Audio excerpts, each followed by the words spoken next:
Break के बाद अस्मिता में आपका एक बार फिर स्वागत है। सवालों का दौर जारी है, आइए लेते हैं अगला सवाल। पूछिए आप अपना सवाल। मेरा सवाल इंदु मैम से है। मैम, बात हुई कि औरत के डेवलपमेंट के लिए प्लान्स एंड पॉलिसीज बननी चाहिए।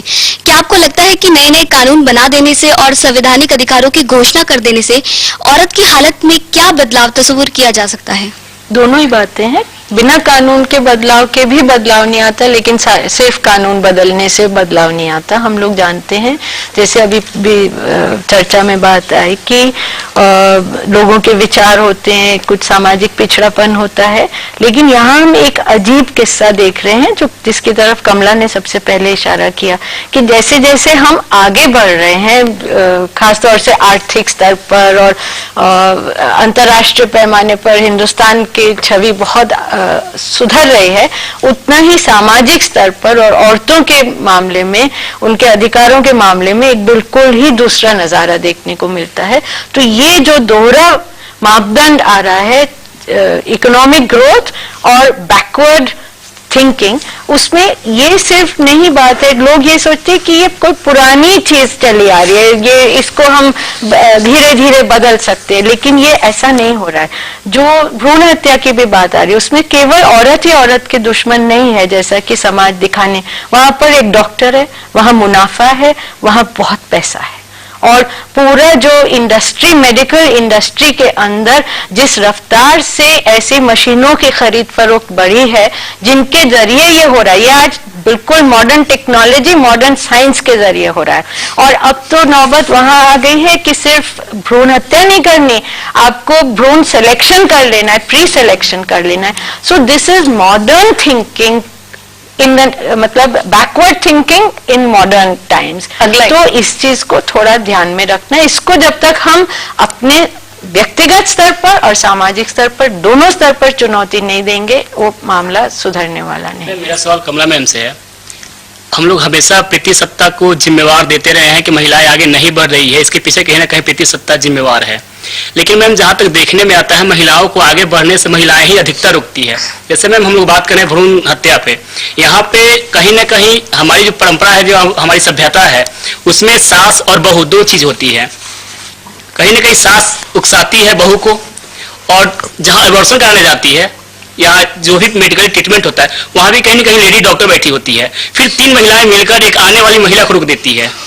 इसमें कहीं ना कहीं महिलाओं की बहुत बड़ा सवाल इन्होंने तो दाव दिया है कमला जी। उस पर हम पीछे हट जाते हैं, केवल हम पुरुष को हाँ, तो पुरुष को ना दोषी माना जाए। कमला जी जवाब दीजिए। सबसे पहली बात तो यह है कि पितृसत्ता का मतलब ये नहीं है कि केवल पुरुष पितृसत्तात्मक होते हैं। हम औरतें भी इसी समाज में पैदा होती हैं, हम भी पितृसत्तात्मक होती हैं। हम भी ये मानती हैं कि जब तक बेटा पैदा नहीं होगा तो मैं मर जाऊंगी, तो मेरा क्रियाकर्म कौन करेगा। हम इसी धर्म में पैदा हुए हैं, हम कहीं चांद पे तो पैदा नहीं होते ना भैया। तो पहली बात कि पितृसत्ता को मानने वाले औरतें भी हैं, आदमी भी हैं। दूसरी बात, पितृसत्ता को लागू करने की जिम्मेदारी औरतों को दी जाती है। जैसे डीआईजी पुलिस तो ऑर्डर देता है, अब कल आप कहीं जाके हड़ताल करोगे कि आपको डीआईजी पुलिस नहीं मारेगा, आपको लोकल पुलिस मारेगा। तो हर सिस्टम में मारने वाला जो है उसी तबके का होता है।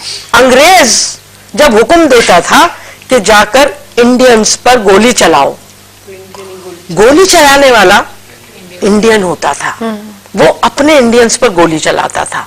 ठीक वही हालत पितृसत्ता के अंदर है। हम उन कानूनों को पालन करने वाली होती हैं, अगर हम ना करें तो हमें ऊपर से डंडा पड़ता है। तो आपको इस चीज को एक ढांचागत रूप में देखना पड़ेगा। आप ये नहीं कह सकते कि रोक कौन रहा है, हुक्म कहां से आ रहा है। हुक्म आ रहा होगा पुरुष सत्तात्मक धर्मों से, हुक्म आ रहा होगा पुरुष सत्तात्मक विचारों से, हुक्म आ रहा होगा सुसर जी से, सासू जी से नहीं आ सकता, जरूरी नहीं है कि सासू जी से आ रहा हो।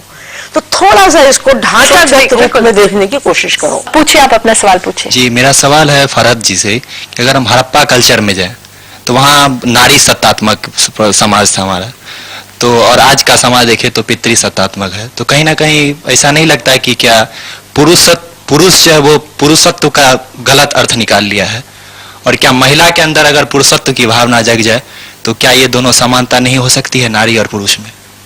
तो शिक्षा और सोच की जरूरत है कहीं ना कहीं। देखिए, किसी भी सिस्टम में बैलेंस की जरूरत होती है, और आज हड़प्पा नहीं, आज भी बहुत सारी स्टेट्स हैं इंडिया में जहां मात्र सत्तात्मक मैट्रियार्कल सोसाइटी है, तो वहां पर भी कभी कभी गड़बड़ हो जाती है। ऐसा नहीं है, कुछ वहां पॉजिटिव चीजें हैं तो निगेटिव चीजें भी हैं। और घर में भी अगर डोमिनेशन बहुत औरत का हो जाएगा और मर्द बिल्कुल खामोश होकर बैठ जाएगा, सरेंडर कर देगा, तो वहां पर भी बैलेंस नहीं रहेगा।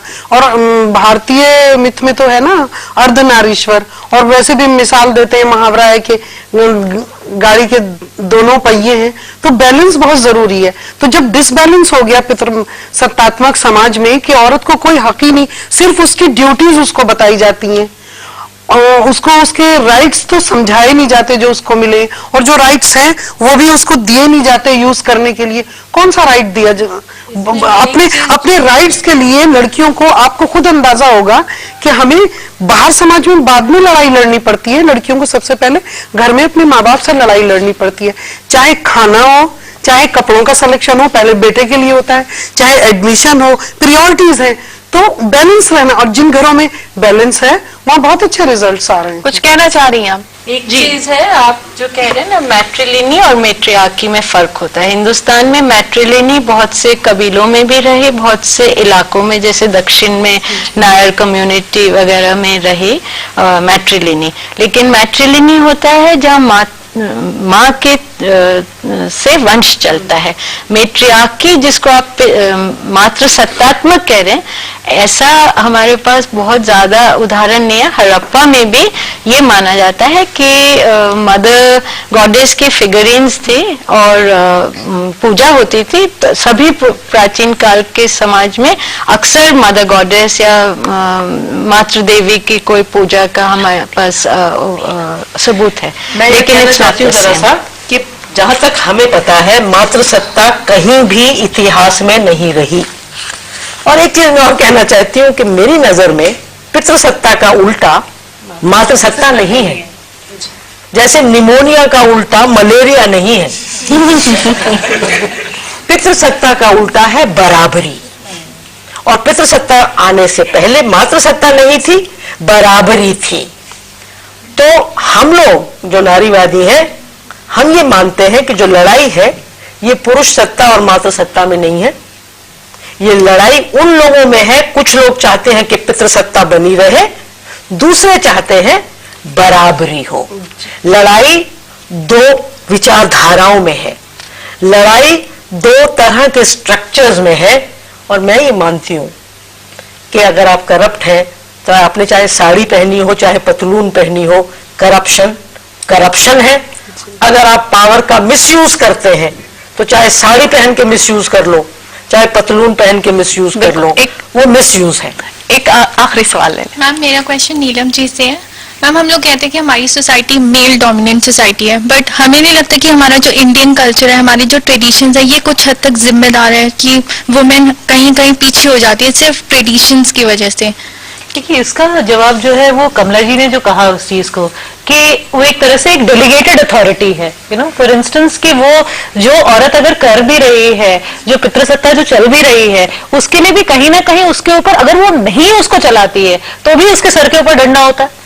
तो कहीं ना कहीं उसको वो ऐसा नहीं है कि अगर उससे पूछा जाए, अगर उससे मन से पूछा जाए तो वो नहीं चाहती कि ऐसा हो, लेकिन वो उसके पास में क्योंकि कोई विकल्प नहीं है, क्योंकि वो कहीं ना कहीं पे उस चीज को चला रही है। लेकिन ऐसा नहीं है कि औरत नहीं चाहती है कि बराबरी का दर्जा हो। ये तो, और दूसरी चीज है हमारी सोशलाइजेशन, क्योंकि हम जिस तरह के घर में हम बचपन से बड़े होते हैं, जिस तरह की हमें शिक्षा दी जाती है घर के अंदर, वो कहीं ना कहीं हम मानते चले जाते हैं कि शायद वही सत्य है। तो पहले कुछ नई लर्निंग होने के लिए पहले अनलर्निंग होना जरूरी है। तो वो चीज जो है, और उस चीज की अनलर्निंग होना अपने आप से एक बहुत बड़ा काम है, क्योंकि आप, और जाहिर सी बात है, जो चीज आप सुनते चले जाते हैं आप उसको सत्य मानते चले जाते हैं। तो उस चीज के बारे में उसकी एक नई व्याख्या बनाना, उसके ऊपर एक नई सोच बनाना, वो एक कठिन काम हो जाता है। एक सवाल और ले लें बस। मेरा सवाल रैना सर से है। सर, मैं आपसे ये पूछना चाहती हूँ कि बदलते दौर में पुरुष सत्तात्मक सोच में क्या परिवर्तन आ रहे हैं, और आपके नजर में और क्या क्या परिवर्तन आ सकते हैं? पुरुषों की सोच बदल रही है, शायद मुझे ये लग रहा है कि जिनको मैं जानता हूं कि वो मेरी सोच वाले लोग हैं, लेकिन मुझे लगता है कि कहीं कहीं सोच बदल रही है और ये एक अच्छा बदलाव है। कहीं कहीं लोग ये मान लेते हैं कि समानता होनी चाहिए और समानता होना बहुत जरूरी है, और समानता होने से ही और शाना बशाना जब दोनों चलेंगे समान रूप से, तब सोसाइटी बेहतर हो सकेगी। सवालों के दौर को हम यही थामते हैं और जानते हैं अपने पैनलिस्ट से इस 100 साला सफर के बाद तस्वीर के किस रंग और कितने रंगों में सजी औरत की खुशनुमा तस्वीर उन्हें दिखती है। अंत में आपकी राय कमला जी, बदलाव कब तक मुमकिन आपकी नजर में? मुझे लगता है कि इस दौर में हमें ज्यादा जोर पुरुषों को और लड़कों को बदलने के लिए देना होगा। हम औरतें बहुत बदल रही हैं और शायद चूंकि हम तेजी से बदल रही हैं, हम पर हिंसा और हो रही है। पुरुषों को ये समझना होगा कि पितृसत्ता उनको भी खत्म कर रही है, उनकी इंसानियत वो ले रही है। इंदु जी, मैं समझती हूँ समानता की परिभाषा आंदोलन के अंदर बहुत व्यापक रही है। वो केवल स्त्री और पुरुष के बीच समानता नहीं, लेकिन जाति, वर्ग, धर्म, मजहब, इलाका, कबीले, हर तरीके की अस्मिता को लेकर के समानता की बात आई है। और वो संघर्ष जो है वो बदलाव के लिए तो है ही, और वो उस समानता के संघर्ष को हम केवल व्यक्तिगत आधार पर नहीं जीत पाएंगे। उसके लिए व्यक्तिगत बदलाव और सामाजिक बदलाव दोनों फर्क। बिल्कुल, दोनों बदलाव बहुत जरूरी है। मैं यहाँ एक मिसाल देती हूँ कि इन सालों में अभी कुछ साल के अंदर जो मुस्लिम पर्सनल लॉ बोर्ड बना और उसमें 400 मेल मेंबर हैं, उसमें से 40 औरतें हैं, बहुत कम है। लेकिन उनका वहाँ बैठना, और अभी जो एक उनकी एग्जीक्यूटिव बॉडी है, 5 लेडीज को उसमें लिया गया है, नकाब पहनकर बैठती हैं और अपने इश्यूज पर वो डिस्कस करती हैं और कन्विंस करा रही हैं। बहुत थोड़ा सा मुश्किल पड़ रहा है उन्हें, क्योंकि मर्द की सोच को बदलना और कन्विंस कराना उनके लिए भी मुश्किल है, लेकिन ये पहल हुई है। रैना जी, समानता का ये संघर्ष और ये आंदोलन अगर इसी तरह से चलता रहा और इसी स्पीड से चलता रहेगा, और मुझे यकीन है कि कुछ वर्षों में बदलाव की गुंजाइश है, बदलाव आ सकेगा। नीलम, मेरी ये मंशा ये है कि इस फोरम पे बैठ करके मुझे लगता है कि मीडिया का एक बहुत बड़ा रोल है इस चीज के अंदर, कि वो किस तरह से देखता है। और एक आखिरी की बात कहना चाहूंगी कि जब इस इतने सालों के संघर्ष के बाद में जब औरत खिलना चाहती है तो उसे मुरझाने का मौका मत दीजिए। बहुत खूबसूरत बात आपने कही। बहुत सी लड़कियों से जब हमने बात की और उनकी बातों का जो लबो-लुबाब था वो ये था कि बेशक हम घूमने फिरने, पढ़ने लिखने के लिए आजाद हैं, ज्यादा सक्षम है, अपने पैरों पर खड़ी भी हैं, हमारी उपलब्धियों पर माता पिता खुश भी हैं, लेकिन इसके बाद का सफर हमारा अभी भी संशय लिए है। आज भी पूरे तौर पर अभिव्यक्ति की आजादी है, ये कहना अतिशयोक्ति होगी। ऐसे मौके पर चंद पंक्तियां याद आ रही हैं जो मुझे, जो औरत की जिंदगी के भी बेहद नजदीक लगती है।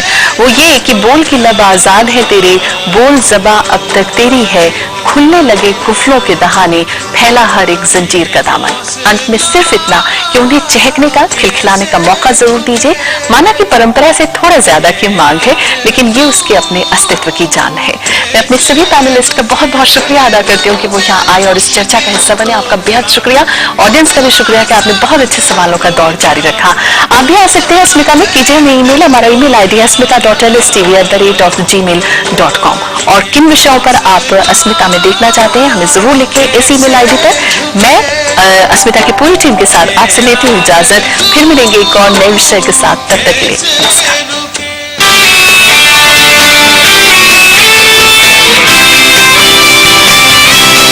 वक्त बदल रहा है, बीता वक्त कुछ और था, आज का वक्त कुछ और है।